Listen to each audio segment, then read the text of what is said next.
मेहमान को, अपने परिवार को, सदस्य को यहाँ आमंत्रित करके आप लोगों के बीच सौंप कर और आप लोगों को उनको सौंप कर, ताकि वो तारतम्य आप लोग बिठा सके कि कविता कही जानी शुरू हो जाए। तो मैं चाहूंगा विष्णु नागर सर, स्वागत है आपका साहित्य के इस पेड़ के नीचे। आप आइए और ये जनता अब आपकी हुई, आप इन्हें अपनी कविताओं से रूबरू करवाइए, इनसे बात कीजिए और जैसा भी आप प्लीज हैं। स्वागत है जी।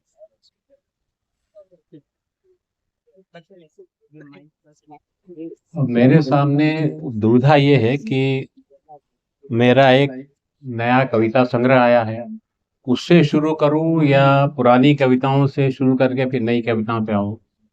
तो कुछ थोड़ी पुरानी कविताओं से शुरू करता हूं और उसके बाद नई कविताओं पर आता हूं।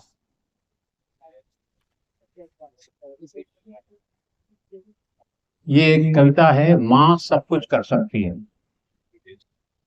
माँ सब कुछ कर सकती है, रात रात भर बिना पलक झपकाए जाग सकती है, पूरा पूरा दिन घर में खट सकती है, बर्फ से ज्यादा तेजी से पिघल सकती है,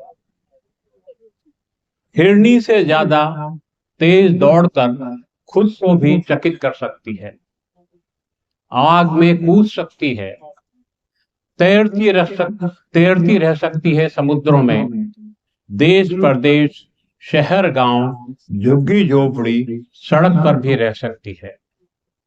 वह शेरनी से ज्यादा खतरनाक और लोहे से ज्यादा कठोर सिद्ध हो सकती है। वह उत्तरी ध्रुव से ज्यादा ठंडी और रोटी से ज्यादा मुलायम साबित हो सकती है। वह तेल से भी ज्यादा देर तक उबलती रह सकती है। वो चट्टान से भी ज्यादा मजबूत साबित हो सकती है। वह फांद सकती है ऊंची से ऊंची दीवारें। वह बिल्ली की तरह झपट्टा मार सकती है। वह फूस पर लेटकर महलों में रहने का सुख भोग सकती है। वह फुदक सकती है चिड़ियों की मानिंद।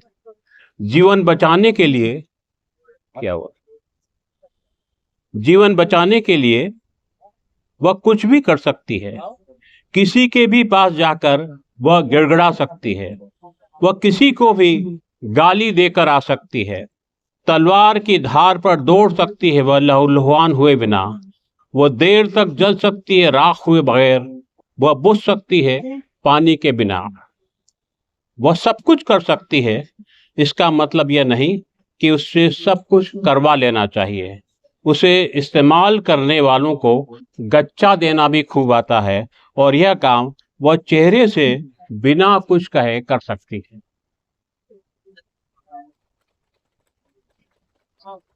ये आप हिंदू धर्म में 33 करोड़ देवता माने गए हैं और ये कविता पुरानी है, जब आबादी 100 करोड़ होती है। आवाज आ रही है ना तब तक? तो एक इस कविता का शीर्षक है 33 करोड़ देवताओं के देश में। 33 करोड़ देवताओं के इस देश में 100 करोड़ मनुष्य हैं, यानी हर 3 मनुष्य के पीछे एक देवता है। यानी एक परिवार के पीछे तो कई कई बार 2-2 देवता हैं। 4 लोगों के मेरे परिवार के लिए समझो, देखो 4 लोगों के मेरे परिवार के लिए समझो 1.5 देवता हुए। ईश्वरीय संयोग कि मेरे परिवार में 4 में से 3 जन ईश्वर विमुख हैं, यानी एक देवता मेरे यहाँ फालतू है। फिर भी पट्टा डटा है मेरे घर में इस उम्मीद में कि सफेद बालों वाला मैं किसी दिन उसे मानने लगूंगा, तो मानने लगेंगे मेरे बच्चे भी, उनके बच्चे भी, मिल जाएगा उस फालतू ईश्वर को भी काम। हे उम्मीद, देवता को तो बख्श, देवता और आदमी में कुछ फर्क तो कर। क्या बात है।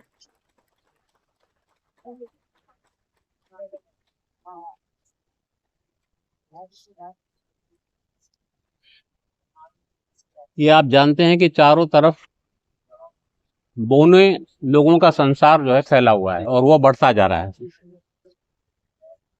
बौनों का संसार। एक बौने ने दूसरे बौने से मिलकर कहा, मिलकर खुशी हुई। दूसरे बौने ने भी कहा, मिलकर खुशी हुई। सारे बौने सारे बौनों से कहते आ रहे हैं, मिलकर खुशी हुई। सारे बौने खुश हैं और देखो देखो ये हमारा संसार है।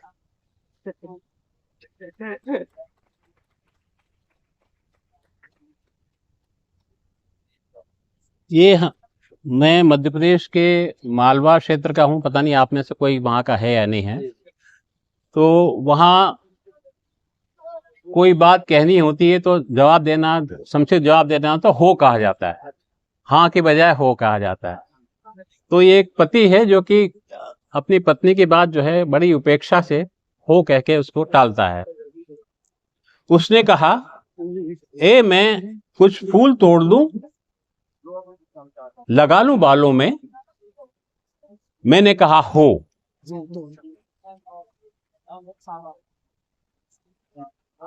उसने कहा, मैं दौड़कर पहाड़ पर चढ़ जाऊं, शिखर पर कुछ देर रह आऊं, हवा में नहा आऊं।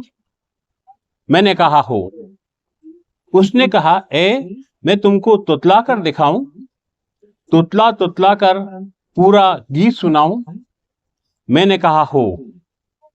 उसने कहा, तुम मुझे पागल तो नहीं समझोगे? नहीं समझोगे ना? मैंने कहा हो। उसने कहा, तुम्हें मेरे इस पागलपन से खुशी नहीं हो रही है? मैंने कहा हो। इतना सुनना था कि वह गुस्से से कांप उठी। अगर मेरी हर बात का जवाब हो तो तुमने मुझसे शादी क्यों की?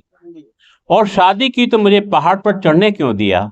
और मुझे तुतलाने क्यों दिया? क्यों नहीं कहा तुम्हारा दिमाग खराब है? हे राम, किसने मुझे तुम्हारे पल्ले से बांध दिया? इस तरह तो मैं एक दिन आसमान में उड़ जाऊंगी फुर्र से। क्यों जी? तब भी तुम कहोगे हो।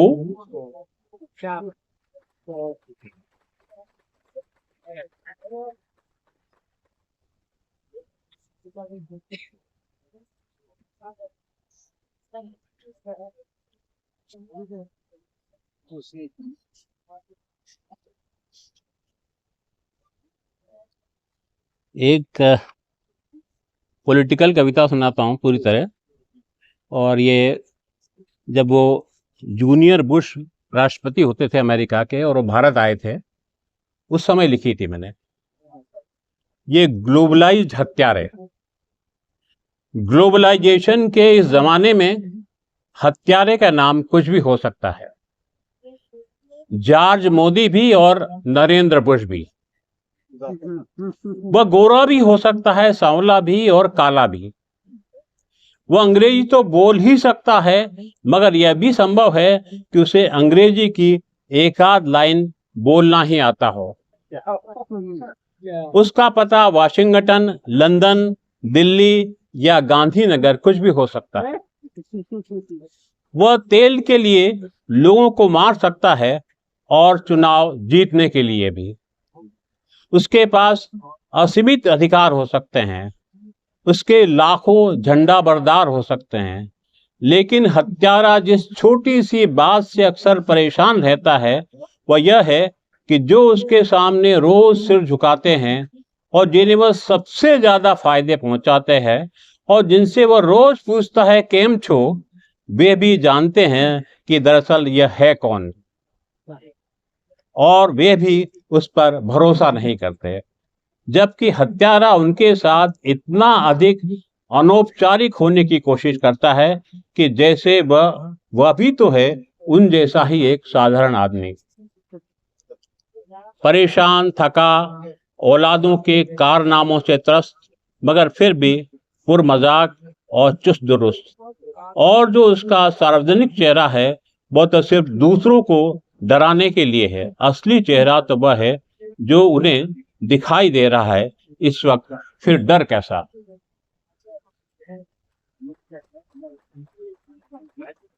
और एक एक और कविता इसमें सुनाता हूँ, फिर दूसरे अपने नए संग्रह से। मैं और कुछ नहीं कर सकता था, मैं और क्या कर सकता था। किसी का बेटा मर गया था तो सांत्वना के 2 शब्द ही कह सकता था। किसी ने कहा बाबूजी मेरा घर बाढ़ में बह गया, तो उस पर यकीन करके उसे 10 रुपए का नोट दे सकता था। किसी अंधे को सड़क पार करवा सकता था। रिक्शा वाले से भाव न करके उसे मुंह मांगे रुपये दे सकता था। अपनी काम वाली को 2 महीने का एडवांस दे सकता था। दफ्तर के चपरासी की गलती माफ कर सकता था। अमेरिका के खिलाफ नारे लगा सकता था। वामपंथ में अपना भरोसा फिर से जाहिर कर सकता था। वक्तव्य पर दस्तखत कर सकता था। और मैं क्या कर सकता था? किसी का बेटा तो नहीं बन सकता था, किसी को घर तो बनाकर दे नहीं सकता था, किसी की आंख तो नहीं बन सकता था, रिक्शा चलाने से किसी के फेफड़ों में को सड़ने से रोक तो नहीं सकता था। और मैं क्या कर सकता था? ऐसे सवाल उठाकर खुश हो सकता था, मान सकता था कि अब तो सिद्ध है कि वाकई मैं एक कवि हूं और वक्त आ चुका है कि मेरी कविताओं के अंग्रेजी अनुवाद की किताब अब लंदन से छपकर आ जानी चाहिए। बहुत बढ़िया, बहुत बढ़िया। ये मेरा नया संग्रह है जिसका शीर्षक है ऐसा मैं हिंदू हूँ। देखता हूँ अगर वो मिल जाती पहले तो वही सुनाता हूँ।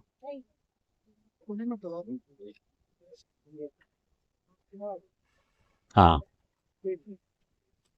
ये आजकल हिंदू होने पर मतलब पिछले 15-20 सालों से बहुत गर्व हो रहा है।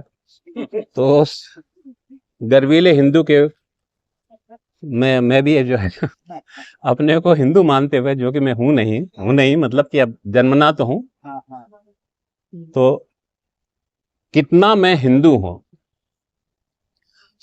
सवाल पूछा है किसी ने, आप कितने हिंदू हो? मैंने कहा मंदिर में रखी मूर्ति जितनी हिंदू होती है उतना हिंदू हूं। क्या बात, बहुत सुंदर। मंदिर में चढ़ने वाला नारियल जितना हिंदू होता है उतना हिंदू हूं। लाइट आ रही है, कोई बात नहीं, मैं दे रहा हूँ सर। रोशन में लगे लाइट।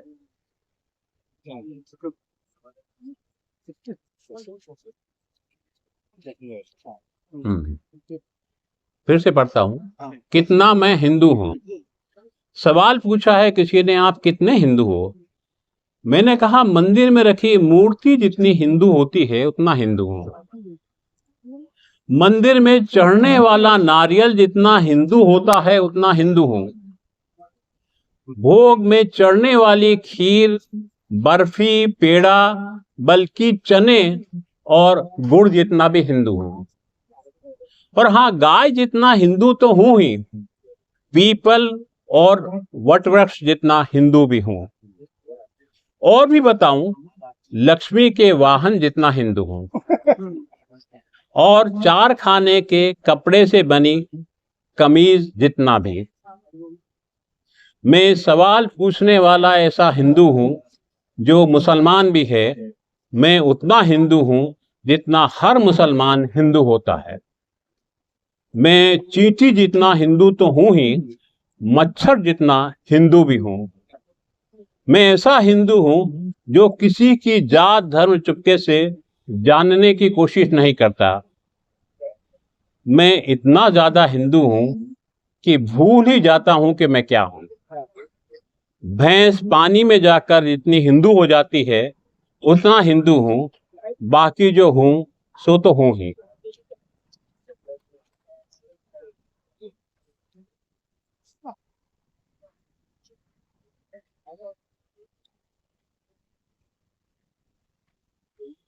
एक बहुत छोटी सी कविता है, न्याय। भुनगा न्याय मांगने गया, न्यायाधीश ने उसे मसल कर फेंक दिया। अगली बारी हाथी की थी।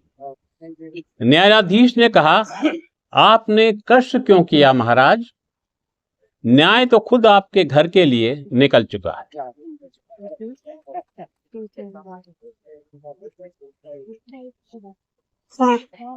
एक कविता है, जो होता है सो होता है।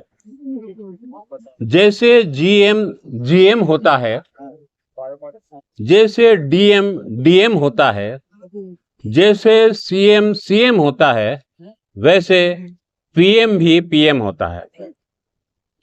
जो भी हो, जैसा भी हो, पीएम तो भाई पीएम ही होता है। केसरिया हो, तिरंगा हो, हरा हो, पीला हो, नीला हो, यहाँ तक कि पूरा पूरा सफेद हो, भूरा हो, होता है तो फिर होता ही है। टटपुंजिया हो, घटिया हो, नक चढ़ा हो, आलतू हो, फालतू हो, सेल्फी हो, दिमाग से पैदल हो, उसे साइकिल के करियर पर पीछे रखकर चलता हो, शरीर से स्वस्थ हो, बाकी पूरा स्वस्थ हो, घुन्ना हो, मुन्ना हो, पोला हो, मिट्टी का ढेला हो, सफाचट हो, दाढ़ी मूछ वाला हो, यहाँ तक कि पूंछ वाला हो, तो भी भाई पीएम तो भाई पीएम ही होता है। जैसे सीएम भी सीएम होता है, जीएम तो खैर जीएम होता ही है।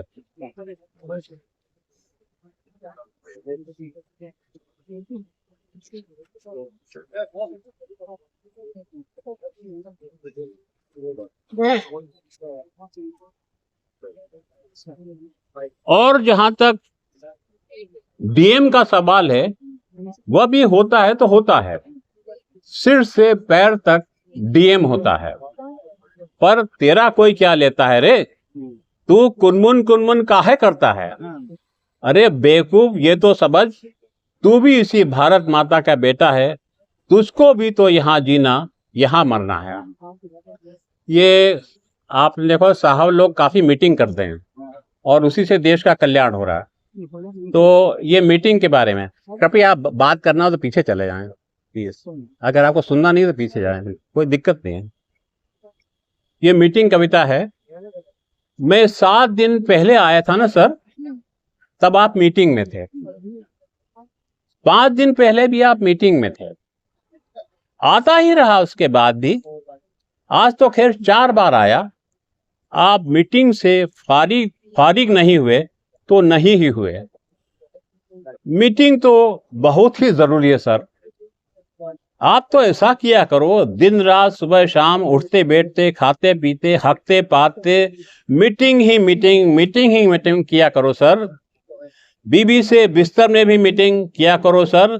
बच्चे तो होंगे ही आपके, उनसे भी रोज आपकी मीटिंग होने चाहिए। मीटिंग है तो आप हैं, मीटिंग है तो देश में प्राण है, मीटिंग ही लोकतंत्र का वास्तविक अर्थ है। मीटिंग से ही हमें ऑक्सीजन मिलती है, कार्बन डाइऑक्साइड पास होती है।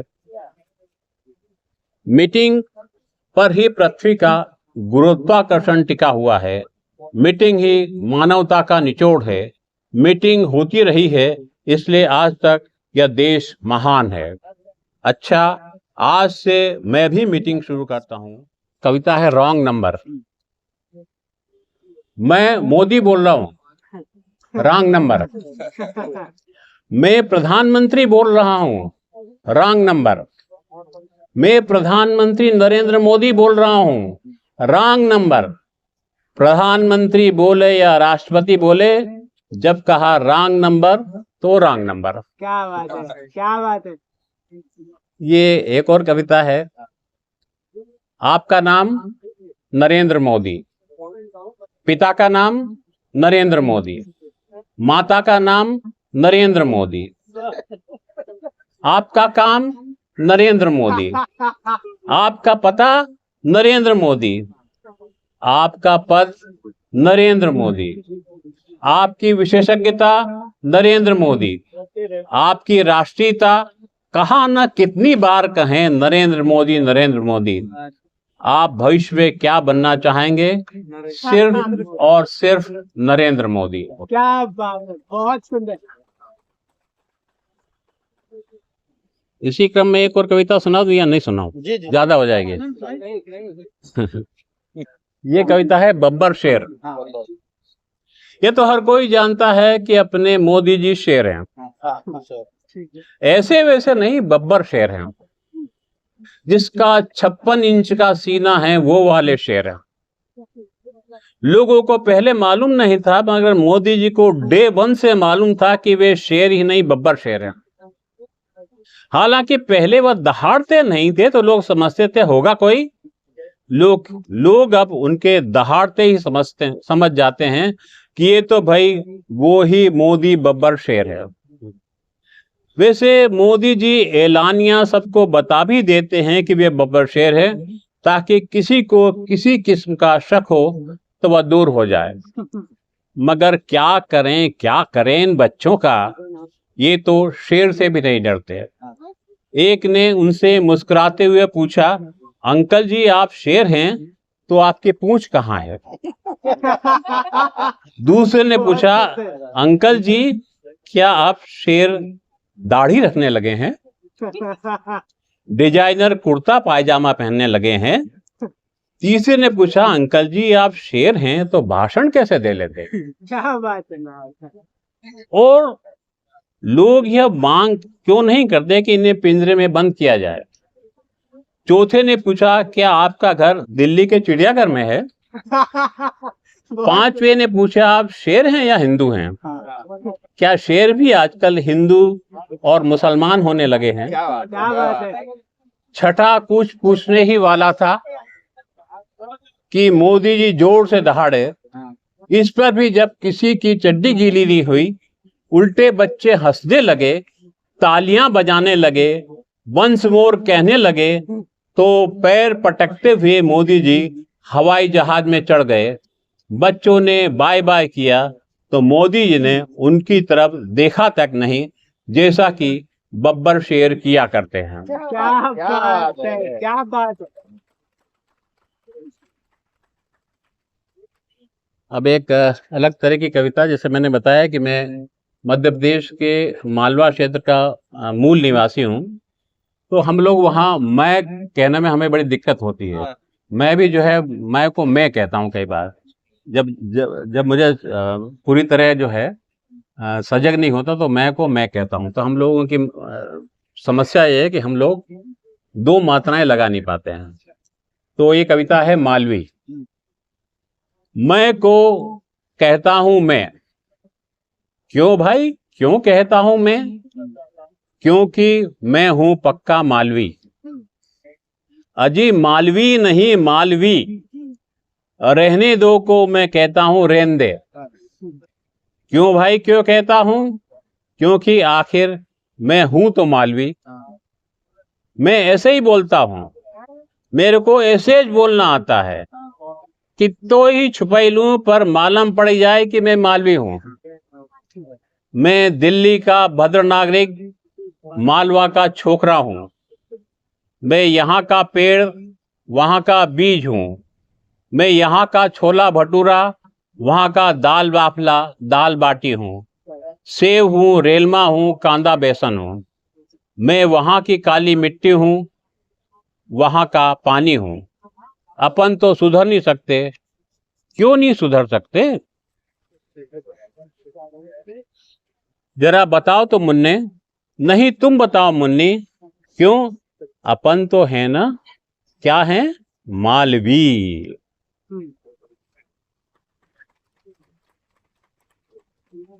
एक कविता माँ के बारे में और है, ज्यादा टाइम तो नहीं हो गया? ये कविता है माँ साथ रहती है। कोई कितना भी अकेला हो, अंधेरा उसके साथ रहता है, सन्नाटा उसके साथ रहता है, धरती और आसमान उसके साथ रहते हैं। चांद न भी रहे तो तारे जरूर उसके साथ रहते हैं। भले ही उसने माँ का साथ छोड़ दिया हो, माँ उसके साथ रहती है।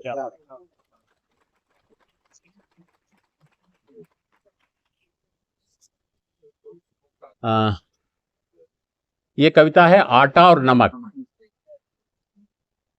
कभी आटा होता है और नमक भी, कभी नमक होता है आटा नहीं, कभी दोनों होते हैं पानी नहीं, कभी ये सब होता है आग नहीं, कभी वह लौट कर नहीं आता जिसके इंतजार में ताजी रोटियां सेंकी जा रही थी। क्या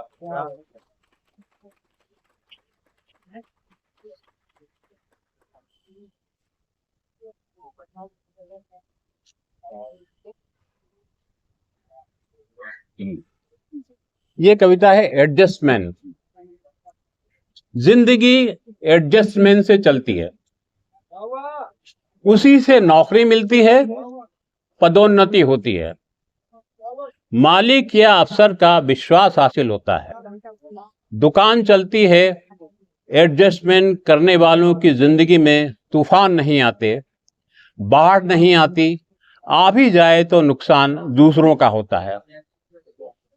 एडजस्टमेंट करना भला शरीफ होने का लक्षण है, चरित्र का प्रमाण पत्र है, औरत का सुहाग है, तलाक से बचने का शर्तिया उपाय है। एडजस्टमेंट से ही सत्ता मिलती है, देर तक टिकती है, पैसा बनता है, लोकप्रियता मिलती है। हार्ट अटैक और ब्रेन हेमरेज से बचने के लिए डॉक्टर इसकी सलाह दिया करते हैं। एडजस्टमेंट करके चलो तो दुनिया में अपनी तूती बोलती है। एडजस्टमेंट कर लो तो कुछ भी अश्लील, कुछ भी अकरणीय नहीं लगता, कुछ भी बेचैन परेशान नहीं करता, कुछ भी कैसे भी करना धर्म सरीखा लगता है। हत्यारे सज्जन जैसे दिखते हैं, आदरणीय होकर फादरणीय हो जाते हैं। ये नागार्जुन का शब्द है। हक की लड़ाई नक्सलवाद लगने लगती है। नफरत फैलाना संस्कृति के प्रचार प्रसार का अभिन्न अंग मालूम देता है। एडजस्टमेंट समय की पुकार है, शास्त्रों का सार है। एडजस्टमेंट करना सेल्फी लेना जितना आसान है। एडजस्टमेंट हर शहर का महात्मा गांधी मार्ग है। एडजस्टमेंट कंडोम के समान है, जिसे पहनकर अपने को ब्रह्मचारी सिद्ध करना आसान है। एडजस्टमेंट 2002 के बाद का सत्य है, शिव है, सुंदर है। एडजस्टमेंट का पुरस्कार मिलकर रहता है। भारत माँ के सच्चे पुत्र होने का सौभाग्य मिलता है। और कुछ हो न हो मगर देश का विकास होकर रहता है। अरे विकास, विनाश नहीं विकास। एक आध और सुनाता हूँ, मेरे ख्याल से काफी हो जाएगा।